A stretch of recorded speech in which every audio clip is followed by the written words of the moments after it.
guys. So there are some subjects or concepts in the world that are genuinely complex, like quantum mechanics. And then there are other subjects that are actually quite simple, but are made unnecessarily complex by people. And in my opinion, improvisation is one of these latter subjects.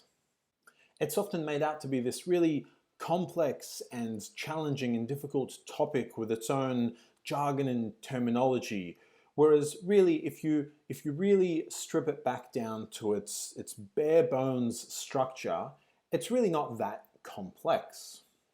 Now, for some reason, when jazz musicians start teaching improvisation, they seem to always jump straight into using scales and modes, where you're expected to allocate one mode per chord. And if a song has, 15, 20 different chords, all of a sudden you need to know and memorize 15 to 20 different modes and be able to use them and even just remember what they're called. Now, this is an approach to improvisation, and it's called horizontal improvisation, where you think in terms of modes and scales. But in my opinion, it's unnecessarily complex for a beginner. As a rule of thumb, just in life, if you can only explain a concept with the use of ancient Greek words, you've probably overcomplicated it. So that point kind of got me thinking about what is the minimum viable product for an improvisation that still sounds good and still sounds interesting. Now for me, the minimum viable product for improvisation is being able to competently combine arpeggios of the chords with chromatic passing notes. And that's it. Now there are of course a few rules around how you should apply those things to make them sound good. And some good rules to apply is that you should always start and finish phrases on chord tones, so on a note in your arpeggio, rather than on a chromatic passing note. Because by definition, passing notes should be notes you pass through on the way to a target note, or one of the notes in your chord, rather than a note you start or finish on. Long notes, say 2 beats or more, should generally be chord tones, whereas short notes, 1 beat or less, can be either chord tones or chromatic passing notes, which again kind of just speaks to the definition of a passing note, right? Again, a passing note is a note you move through quickly on your way to a target note. It should not be a note that you emphasize and sit on for too long. And finally, you should periodically play either a part or the full or multiple octaves of the arpeggio, without any chromatic passing tones in between. And that rule's just there essentially to make sure you're playing the arpeggio enough, to make sure your improvisation still sounds quite consonant and you're playing inside rather than always outside, or creating lots of dissonance with a lot of chromatic passing tones without ever resolving that dissonance to a chord tone or the full arpeggio.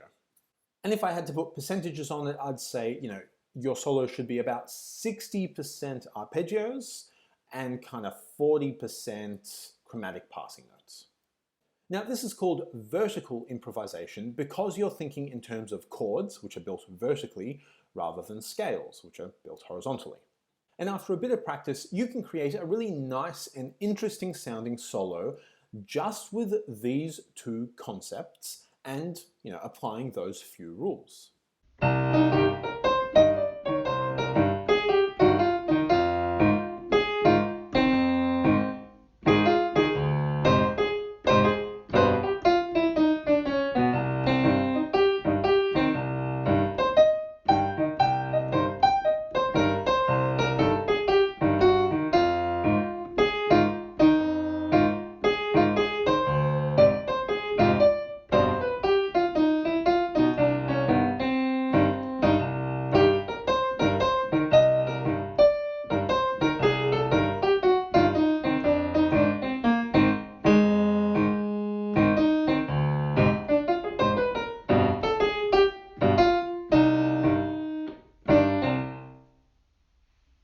And in fact, I think this is kind of the foundation or the base for all improvisation.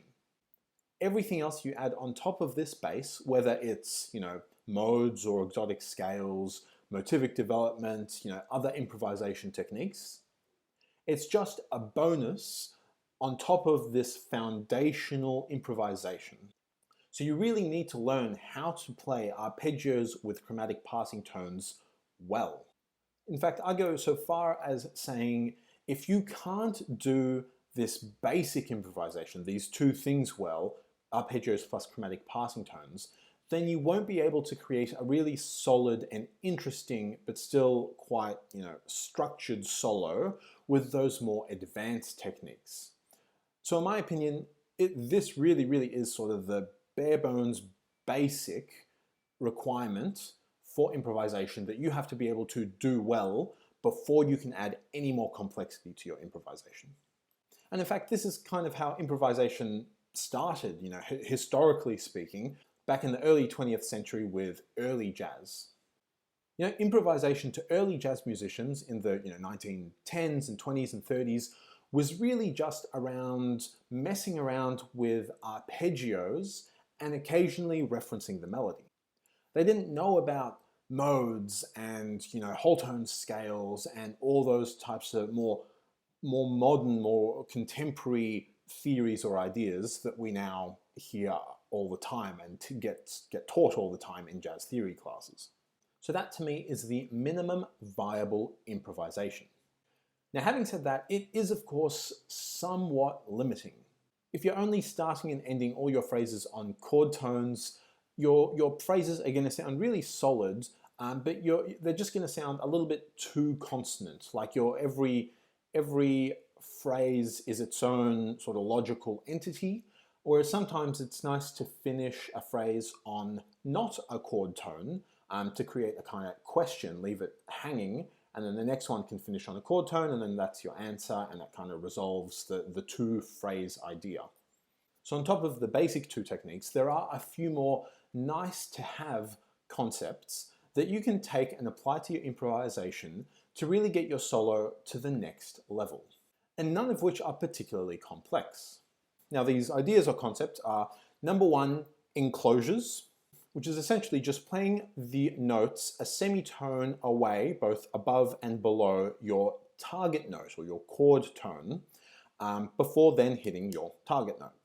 So if you were targeting the C, for example, over that C minor 7 chord, you would play the D flat followed by the B into the C, or the other way, B, D flat to C. So you're playing the note either side of your target note and then hitting your target note.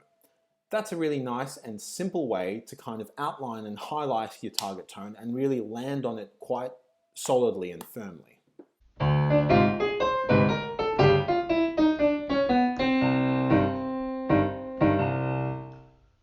Right, so that was just a minor 2-5-1 in C minor. I arpeggiated the D half diminished up to the C, then kind of walked down somewhat chromatically till I got to the B flat, and then just did an enclosure around the C as I hit the tonic chord, the C minor in the left hand, going D flat, B, C. Really nice, really simple. Next concept is using cycled patterns or sequences. That's where you just play a pattern and then repeat that same pattern some, interval, some distance away. So you move that pattern to another note. Especially moving that phrase up or down by semitones often sounds really interesting and nice.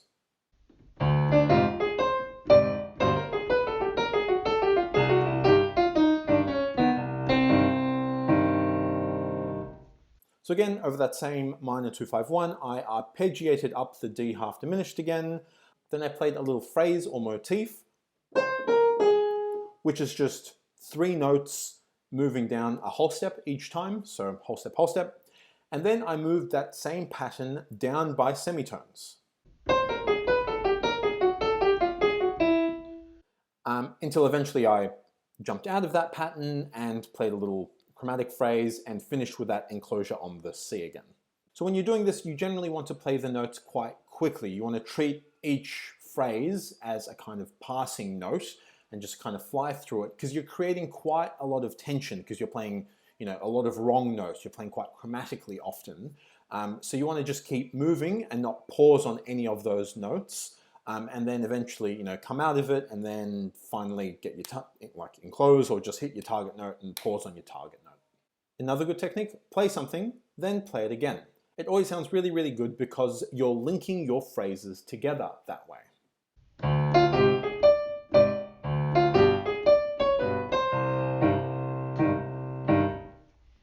Right, so I played a little phrase over the D half diminished. I played the exact same phrase over the next chord. Then, again, I did a little enclosure straight into the C to resolve. And if you want to take this idea even further, you could do something called motivic development, where essentially, instead of repeating the phrase exactly as you played it, you change one thing about it. So for example, you change the last note.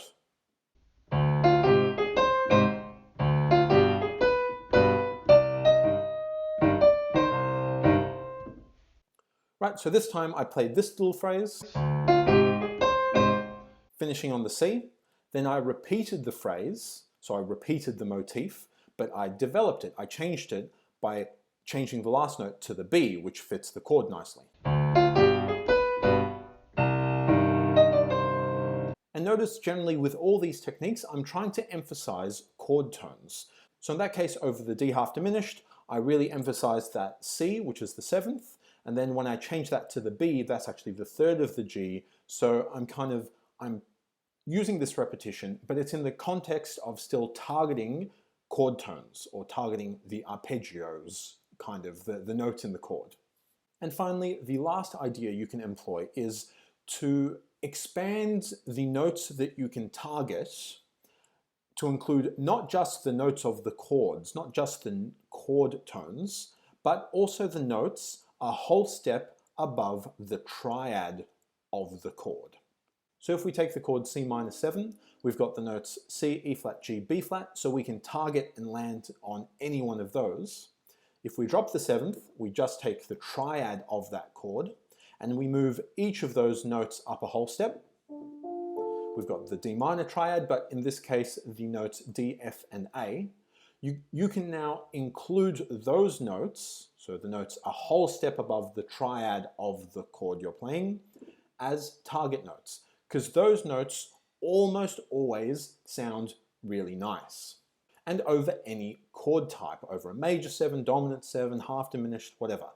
Not always, sometimes you might get a bit of dissonance, but most of the time those notes sound really, really good. And in this case, in the context of the chord, the notes would be the 9, 11, and 13. So now when you're improvising, instead of always enclosing and targeting, say, the root or the 3rd or a chord tone, you could enclose and target, say, the D, the 9th, the note that is a whole step above the root.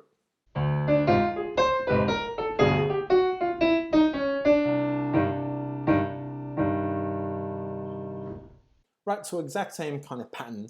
I arpeggiated up, chromatic run down, but this time instead of enclosing and targeting the root over the tonic chord, I enclosed and targeted the 9th, the D, whole step above the root.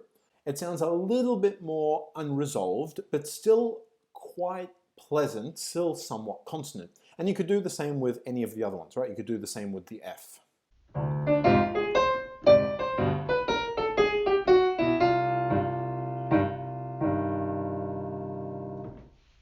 Right, again, quite unresolved and unsettled, but still quite nice, not horrible. It's not like finishing on a D flat, right, which will really sound quite funky.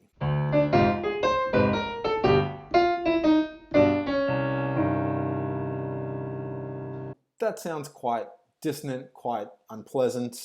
You could do that occasionally in the context of wider improvisation, but you probably wouldn't, say, end a song on that. But you could 100% end a song on the 9th or the 11th, the whole step above the triad.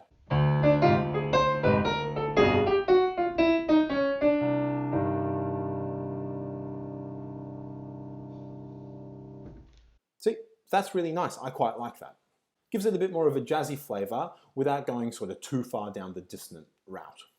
And that's it. So learn to improvise with arpeggios and chromatic passing tones, and using those few rules, and then gradually add these other four concepts or ideas that I covered, and you can build yourself a really interesting and sophisticated and memorable solo. But what's interesting about this is that notice you do not need to learn or memorize any scale or mode or anything particularly, removed from just the chord progression.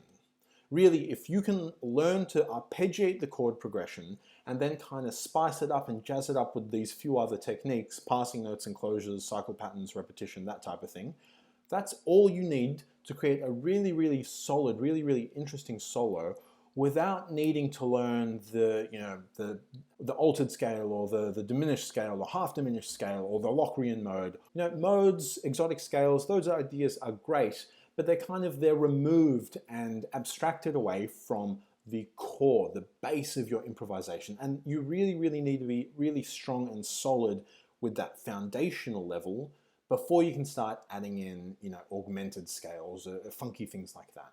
And really, they're not necessary at all. Even if you just stop at this, you can create yourself an awesome sounding solo. Cool, thanks guys, that's it for this lesson. See ya.